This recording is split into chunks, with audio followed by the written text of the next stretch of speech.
sinners, and saints. Dust off those horns and halos. It's time for Alan After Dark. What up, fam? It's your boy Alan, and this is Alan After Dark. Sinners and saints and bitches and taints. I hope you're doing well. I hope you're feeling sexy and happy and looking good. And what the fuck am I talking about? I don't know. Jesus Christ. Just know that we're going to have a party tonight because Alan is the birthday boy. I'm sorry, what? Actually, I'm lying. Aw, why? My birthday was last weekend, but I don't give a rat's ass about my birthday anymore. Well, I do, but I didn't want to make a big deal out of it this year. So, surprise. Yee-haw. You're all late.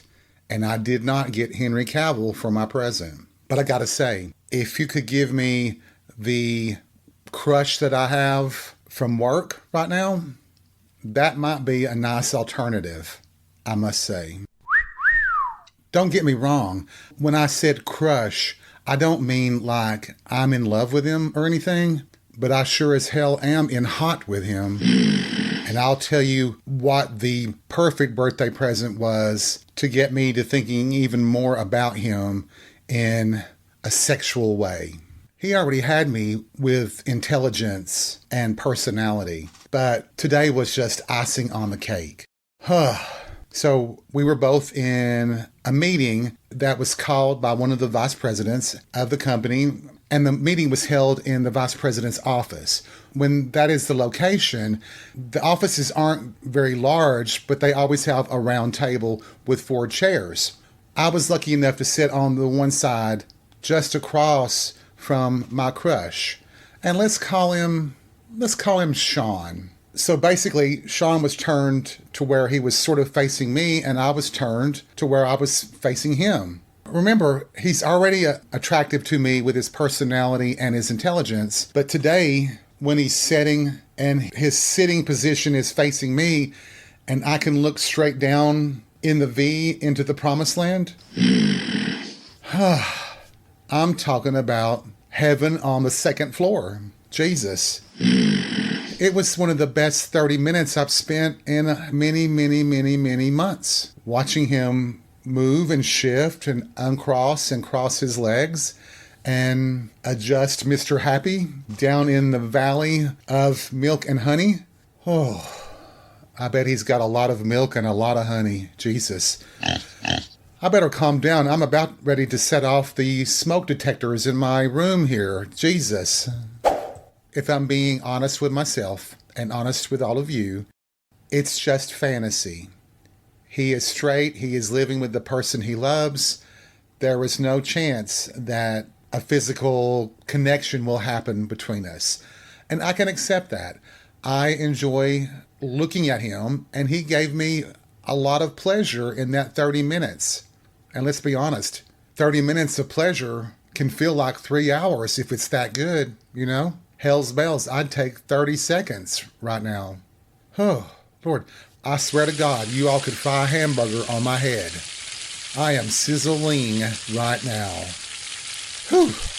Calgon, take me away. Even though last weekend was my birthday, we're going to consider this the birthday episode for this year. God, it can't be a year already since we had the last birthday episode, can it? Of course it can.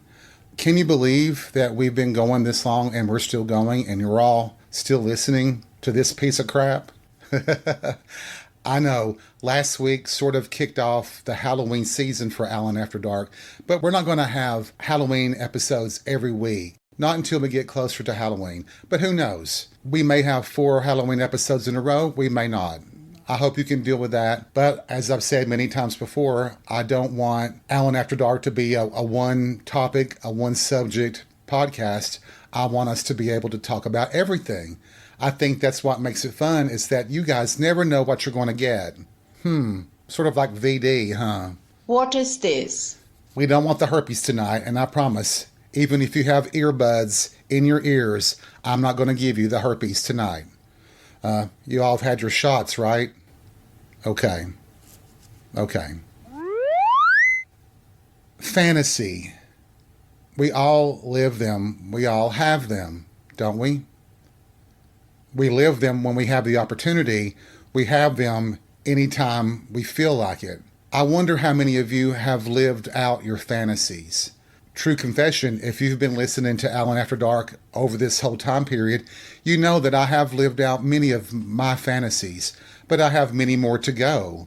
Of course, the one you all know about and that you're sick of hearing about is Henry Cavill.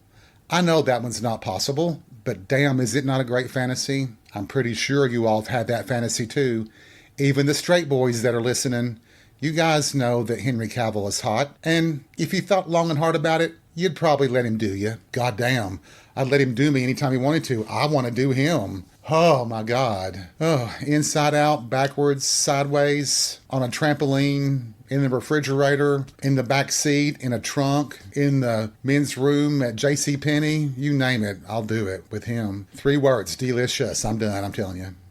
What I'm trying to say is that most of the time, fantasies are healthy and just a simple part of sexuality. There's nothing to be ashamed or worried about, mostly. But sometimes fantasies can be very dark and very dangerous. One of the most unique aspects of working in an office with a lot of people is that you wind up most of the time being friendly or even friends with the people that work right around you, the ones that you can talk to every day. Just through time and experience, you wind up exchanging conversations. And if you think about it, you never do really know that much about the person. You only know the personality and the aspects of them that you see while on the job. You have no concept really of what a person is like away from the office.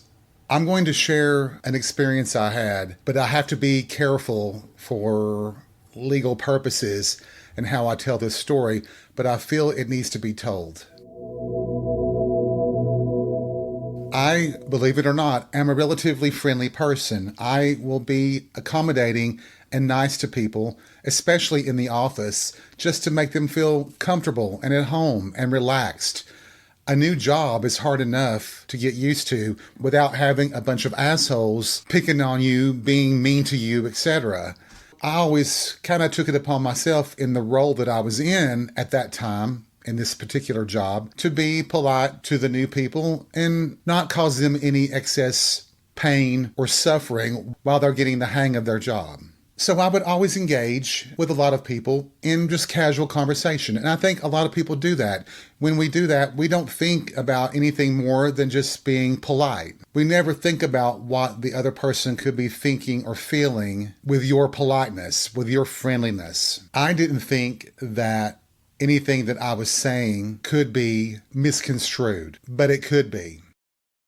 There was a woman that worked in my office who was quite a bit older than me at the time, who just happened to be in the area where I worked with other people, and I was just polite with her as I would be with anybody else. And I never thought anything about our conversations, just that they were friendly and they were generic. There was no depth to them, the weather, a movie, or something like that. I had no idea that she was telling other people in the office that I was coming to her house and mowing her lawn, and she was making lemonade for me as a thank you for taking care of her yard, and implying that I was coming to visit her for other things. She wanted people in the office to believe that there was something going on. Now think about that, folks. I'm a homo, gay as a picnic basket. Everybody knows that I'm gay. Well, most people did. Obviously, she didn't, or didn't think anything about it. And here she was going around telling people things that were not true about me. Now, whether you believe it or not, that is a form of sexual harassment. She was creating a false narrative. She was creating this world within her mind where I was in it. The thought makes me want to vomit. I did not know any of this was going on. And I tried to play off when she would walk by my desk. She would sometimes touch me on the shoulder and things, and I just let it go. I didn't think anything about it. And finally, one of the other girls she was telling this stuff to came and told me the things she was saying. I went to HR and asked for some help. I'm like, this woman is saying things about me that aren't true. She's implying that there's some kind of relationship, and I'm really uncomfortable with it. And the HR person, who was very respectful and very decent, said, well, it's not gone any further than that. It's words and gossip. And if she ever does touch you again, just tell her point blank that she's making you uncomfortable, and would she leave you alone? If she doesn't leave you alone, then I can take further steps. Well, I had no idea that she had gone to HR and implied that I was treating her a certain way because of some sort of relationship that we had. Out of the blue, one evening, it was almost time to leave. The day was almost over. Most of the people were out of the office. I was still there. She comes straight to me and she says, I understand that you've got a problem with me and you need to tell me what it is. I looked at her and I was actually afraid she was trying to be a bully. And I told her, all I have to say to you is you're making me uncomfortable. Please leave me alone. And she walked off. I thought that was the end of the situation. It wasn't. Things seemed to go back to normal. The woman was moved over one section a little bit farther away from me, and the workday became routine again. Now, my personality didn't change. I was still my normal self, cutting up, telling jokes, talking about movies, trying to make the day enjoyable because the work was tough enough. So we needed some levity, some humor in the office. Well, one of my friends that I made there in the office, she and I were talking one day, and I don't know, the subject of Steel Magnolias came up. I was joking about the scene where Weezer and Drum Eatonton got the confrontation, and Drum says, boys, bring me my gun. And we were just cracking up at it. Well, at the end of the day, this woman approached me and said, Alan, I heard your little joke earlier, but I got to tell you, you can't joke about stuff like that. I just joked a few weeks ago that I was going to bring a gun in and start shooting, and I got suspended and I had to go see a psychiatrist. And I'm like, oh, okay. So she said, somebody could tell on you for what you just said, and you could get in as much trouble as I did. Now, don't tell anybody that I told you that I got suspended and sent to a psychiatrist, okay? Because I could get in trouble for that. And I'm like, no, I won't do that. No, I'll never do that. And she walked off. Well, the first thing I did was go to a manager that I was really good friends with, and said, hey, the woman just told me this. And she said, I need you to go downstairs to the conference room, and our boss and I will meet you down there. I'm like, okay. And I was scared to death. So I go downstairs to the conference room, and they come in, and I once again tell the boss what had happened. And he said, well, I just want you to know it's true. She wasn't supposed to tell you anything about it if she wanted to maintain her privacy about the whole situation. But she had threatened to bring a gun. She had to see a psychiatrist. And after this little incident, she may have to go back again. But don't be telling jokes or anything like that. And I said, I had to tell him, I said, we were talking about Steel Magnolias, and I was just quoting a character. And he was like, it doesn't matter. She took the joke the wrong way, so anybody else could too. So you have to watch that stuff, especially with somebody who has made the threats before. And I'm like, what the fuck? What in the hell? The manager, I had confided in her about the situation with the sexual harassment part of this situation. But our boss never knew about that at the time. I kind of got back to a bit of normality, but then I realized she wasn't around again. So I didn't know what to say or do or anything because nobody was saying anything about it. All of a sudden, I was asked to go to HR to talk to our HR advisor. And we'll call her Ann. And just an FYI, the names were changed in this case to protect the innocent and the guilty. And I don't want to get in any trouble for sharing this story. But I'm sitting there in HR talking with our advisor, Ann, and she said, I don't know if you've noticed, but she hasn't been in the office for a few days. She's been going for follow-up sessions with the psychiatrist. And I need to tell you that the psychiatrist has cleared her to come back, that she does not pose a threat to any of us. How do you feel about that? And I said, Seriously, Anne? Seriously. We all know that the first person these people kill is the HR person. How do you feel? And she says, it doesn't matter how I feel. The psychiatrist has cleared her. She gets to come back. Are you going to be okay with it? And I said, honestly, no, but it sounds like I don't have a choice.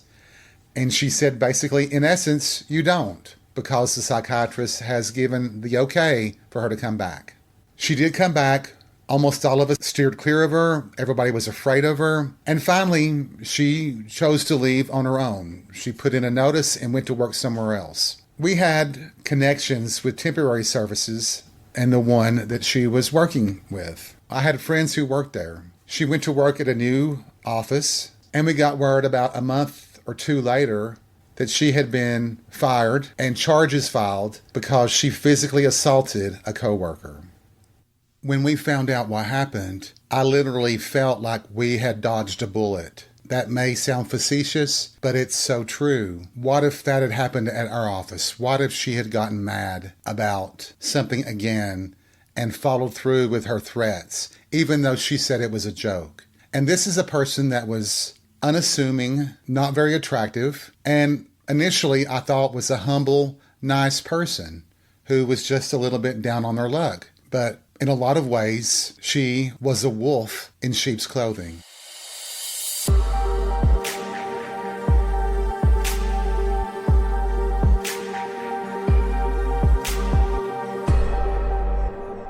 One of my biggest things that I couldn't understand was why me? And I told my friends, I'm like, I'm one of the least attractive men in this office. There are 3 men in this building that are drop dead, beautiful, sexy, macho, rich men. Why didn't she go after them? And unfortunately, they weren't so good with my ego.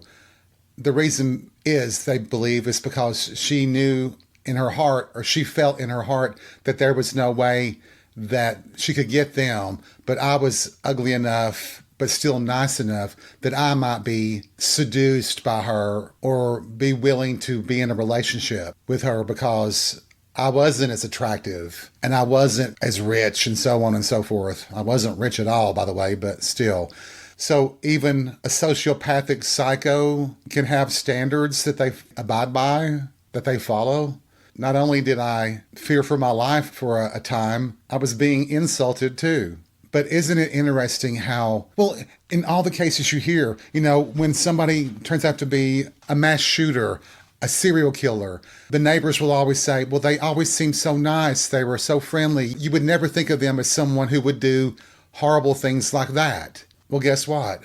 It's quite apparent that almost anybody could be a serial killer, a spree killer, or a mass shooter.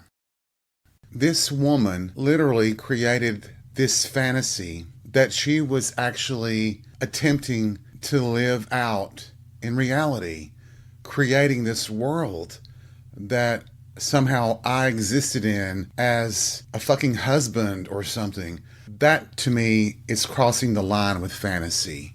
I'm not trying to find out where Sean lives. I'm not following him home. I'm not standing outside his bedroom window beating off. I'm not trying to follow him into the men's room to see if I can get something going on. Although, if it was an accidental thing, that wouldn't be so bad. I'm just saying. It makes you even more cynical about people, doesn't it? It does me. And with the experiences that I've had in these weird situations, not only at the workplace, but at the bar that I worked, that I talked about last Halloween season, the stalker, who didn't even know my name, really, and how dangerous that situation was. I wish I could end this birthday episode on a positive note, but to me, this episode is a cautionary tale. Be aware of your surroundings. Be aware of people. And I'm not saying distrust everybody, but a little caution never hurts.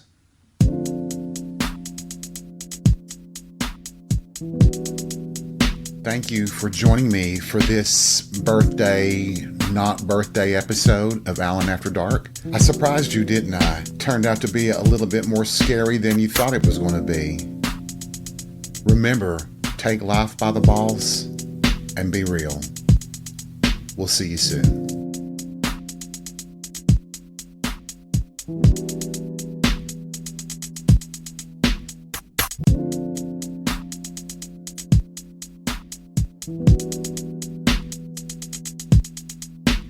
Thank you.